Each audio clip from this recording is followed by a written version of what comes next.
sprinting between the bodyguards of the Istanbul mayor at the time and handing him a pitch deck. Giant screen, the heart of Istanbul, like thousands of people seeing it every day. And when we first turned it on and the lights came off, we were like, wow, we did this.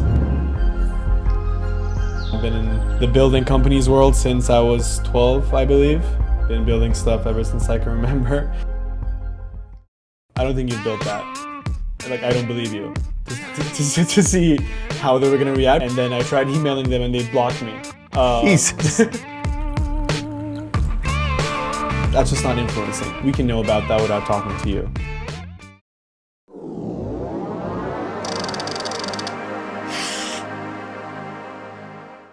Ton, good to see you. Welcome to Venture Grounds. Tell us a little bit more about yourself and about 25 Madison. Thanks, great to be here. So my name is Ton. Been in the building companies world since I was 12, I believe. Been building stuff ever since I can remember. And found my way into 25 Madison, which is at its core a venture studio. So we build companies, we build startups and partner with the best founders to come in and lead them and scale them all the way, hopefully, to IPO.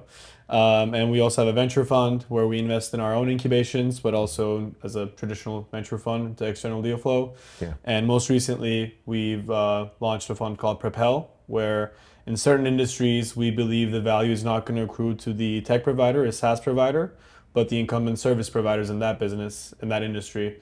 And so we go out and acquire those businesses, lower middle market transformation buyouts, we call them. Love it. And we build proprietary AI technology for those businesses to transform them. So it's your AI-led roll-up asset class. Incredible. You guys are full service. You're based here in New York. We're based out here in New York, right below Union Square. Not on 25 Madison, which is a common misconception. Yeah, just curious. I love it. So you've lived in Istanbul, Montreal, and now New York. 3 cultures, 3 different ways adults respond when a kid says they want to build something. Walk me back to the first time you tried to convince an adult of an idea you had and what they said back. Yeah, I also lived in LA, also a very different culture. Okay. But I'll start with Istanbul. Well, it's an emerging market, right, where it's a very different business climate. The interest rates are really high, inflation is really high, so the cost of capital is really high. And so people are usually skeptical of, especially someone young, starting a new business and it being successful, and they're right to some extent. Yeah. But I feel like that culture extends its way not just into investment, but customers, partnerships, hiring.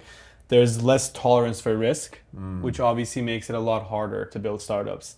And I feel like New York is the perfect hub, perfect discipline between capital efficiency and risk tolerance. Yeah. So I feel like anyone that wants to be building should be here or maybe in SF, but I prefer New York. Yeah. And when I first told my parents that I was going to build a company at 12, they were like, no.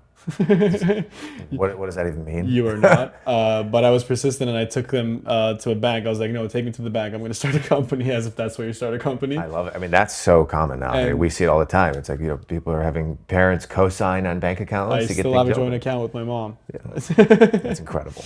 Yeah, but obviously the first few times didn't go well and you just go through the motions. And one perk of, I guess, going through those experiences in an emerging market at a very young age is you kind of like learn how to surf in a tsunami. Like everything's against you, against all odds.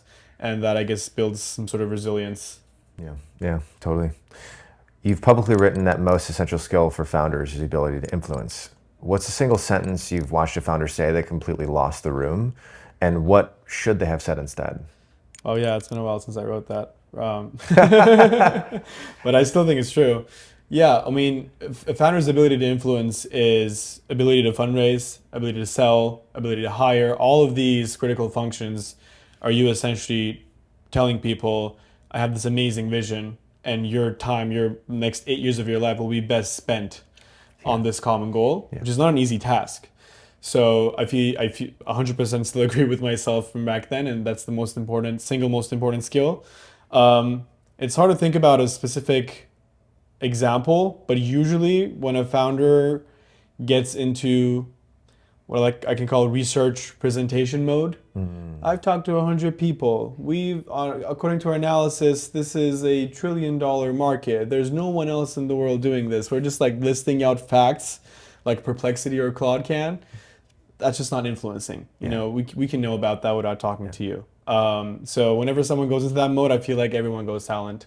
What instead they should be doing about how that's personally relevant to them, and just convey that enthusiasm, sell the vision, and just rally everyone up. And I don't think there's like a formula to it.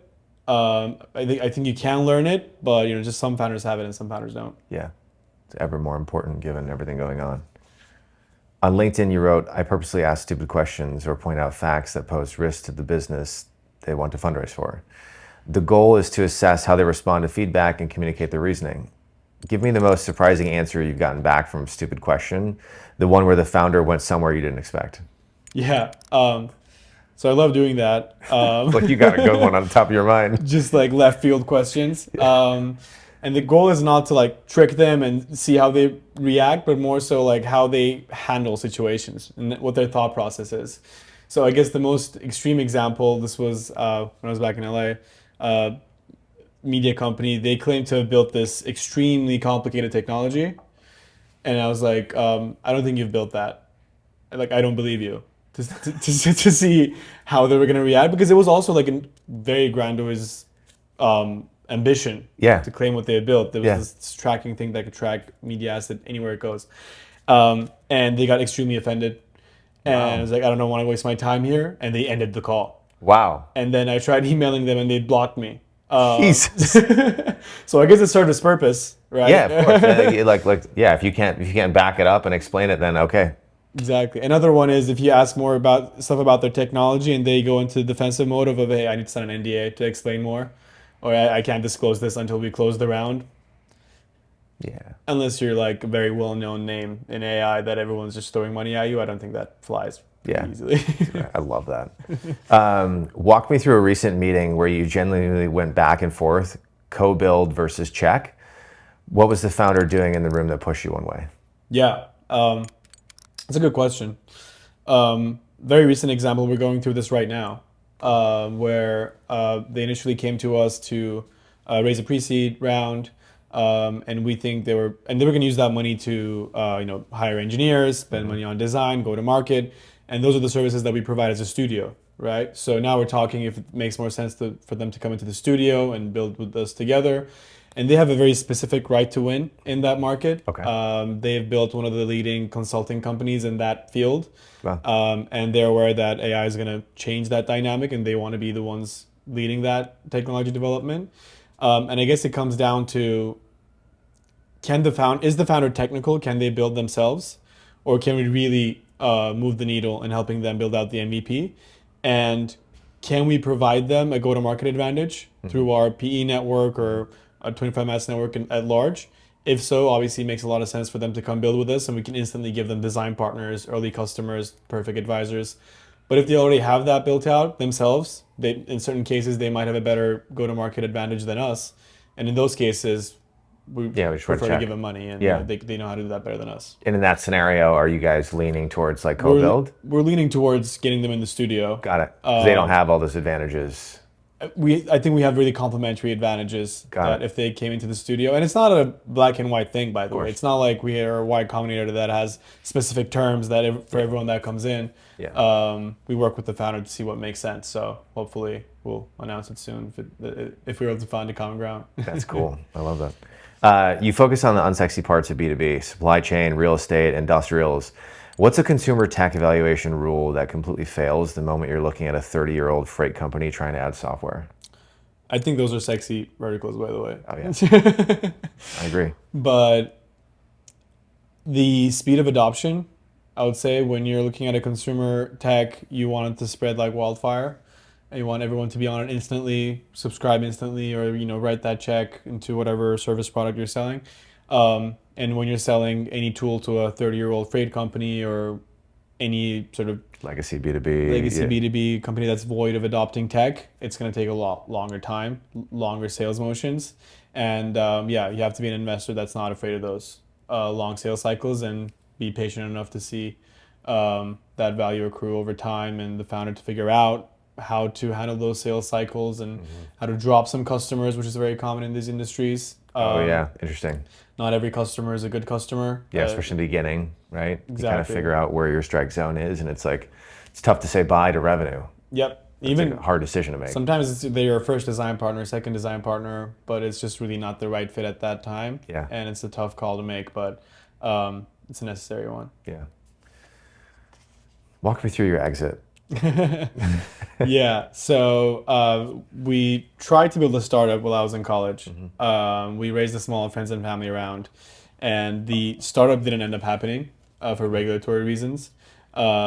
We went all the way to me printing out a pitch deck, sprinting between the bodyguards of the Istanbul mayor at the time and handing him a pitch deck.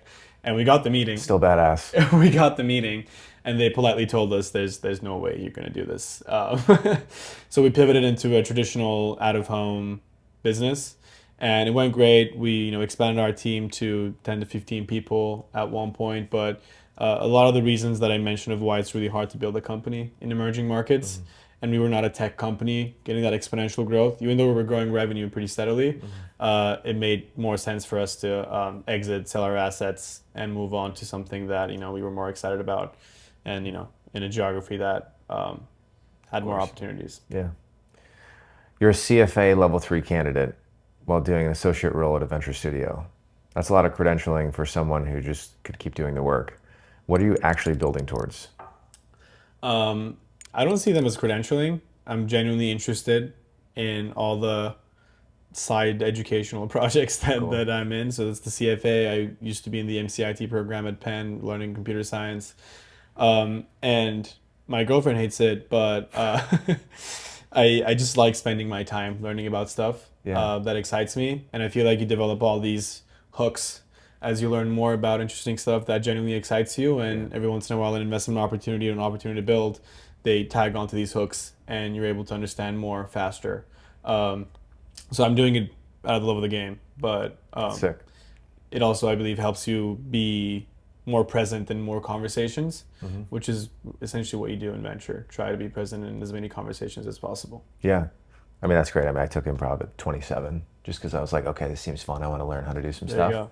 you go. Always keep on it. What's one view that you hold right now about pre-seed B2B investing that most of your peers at other firms, both traditional VCs and other studios, would push back on? And walk me through the specific reasoning that got you there. Yeah. I don't think SaaS is dead. Okay. There's this general notion that software is over. Every new Claude or ChatGPT update wipes out hundreds of startups, which is true. I think just the bar is higher now. Anyone can build MEPs. I don't believe anyone can build software yet. We'll see. You have to be more diligent, more careful about what you're building and what your plan is, but I think there's plenty of room for B2B SaaS to still create venture outcomes. Yeah, execution's everything. This or that. Cold outbound or warm intro? Warm intro. Pedigree founder or self-taught founder? Self-thought. Pre-product or post-revenue? Pre-product is an excuse, not a state. Post-revenue. Studio build or fund check? Studio built, but I'm biased. Of course. Turkish founder or American founder? Who's more relentless? Doesn't matter as long as they have that chip on their shoulder and something to prove. Good answer. Founder who tells you what's broken or founder who tells you everything's working? No startup has all parts working at any time. So it's better if they tell me what's not working and we can help them. Yeah. Bet on the team or bet on the wave? Team always. Lead the round or follow on conviction? We don't lead rounds at 25 Madison, but I would love to. Evolution. Compliance heavy industry or sexy SaaS? Again, I think compliance heavy is sexy SaaS, but compliance heavy. And because the bar is higher now. Yeah. The harder it is to build, the more moat you can build. And the harder it is to get into those firms. Yeah. Real estate tech or industrial tech? Pick one for the next 12 months. Tough. I believe a lot of the industrial tech solutions are going to be really hardware, robotics heavy in the next 12 months. So I'll go with real estate because we prefer to do software. Stupid question or smart question, which gets you more signal? Stupid. Yeah. Supply chain or healthcare, which is more underrated by pre-seed VCs right now? Again, I'm biased. I work on the supply chain side of 25 Madison. So supply chain, but love the work that our healthcare team is doing. Founder who emails at 2 a.m. or founder who has hard work hour boundaries? 2 a.m. Yeah. Reserved slides or spontaneous answers? Reserve slides are great, Yeah. but we'll try to get a spontaneous answer out of them. Yeah, I love it.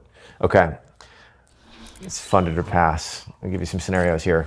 Pre-seed B2B startup, 2 founders are targeting a supply chain pain point in industrial freight. They've talked to 40 customers, have signed letters of intent from 3. They want 1 million to build the MVP. Do you write the check or do you pull them into the studio and co-build? Depends on who the design partners are that have signed the LOIs and how bought in they are. And if we can provide them with 10 more design partners, and if that's needed, we'll get them in the studio. But if they've already started building the tech, all they need is money, not to be spent on engineering, but whatever else they might need, we can write a check. 2 pre-seed startups, identical 500K ARR, identical team quality. Company A, AI-powered consumer wellness app, beautiful brand, 50,000 users, no enterprise contracts. Company B, a niche SaaS tool for franchise operators in the home services category. Ugly UI, 14 paying franchisees, 100% retention. Which one gets the term sheet? Second. Yeah, as I was reading, I was like, I know what you're gonna pick. Pre-seed founder pitches you, strong technical chops, weak deck. You ask one of your stupid questions, she gets defensive. You ask another, she recovers. You ask a third, and she pushes back, corrects something you said wrong about her market, and finishes confidently. Funded or pass? Perfect. Sounds perfect. I don't care if the deck is ugly. That's Yeah. great. Maybe some other VCs will pass because of that, so we can get more rest. Love it. It's awesome. Now, going to move to the espresso round of questions. All right. Phrase a founder uses that makes you instantly more interested. Instantly more interested. Yeah. We've had this problem ourselves, or we've had this specific problem set that I dealt with this for 10 years at a company that I'm going to be selling into. Phrase a founder uses that makes you instantly check out. Anything that alludes to will instantly have product market fit, or but with this crazy tactic will instantly capture 10% of the market. Overconfidence and that naive approach of saying, oh, we'll just unlock referrals and we'll get to wildfire growth instantly. Yeah. Tactic for getting a founder to drop their script in a pitch. I usually like to respect their script, let them go with the flow, but stupid questions always throws them off if needed. One question you ask every founder that nobody else does.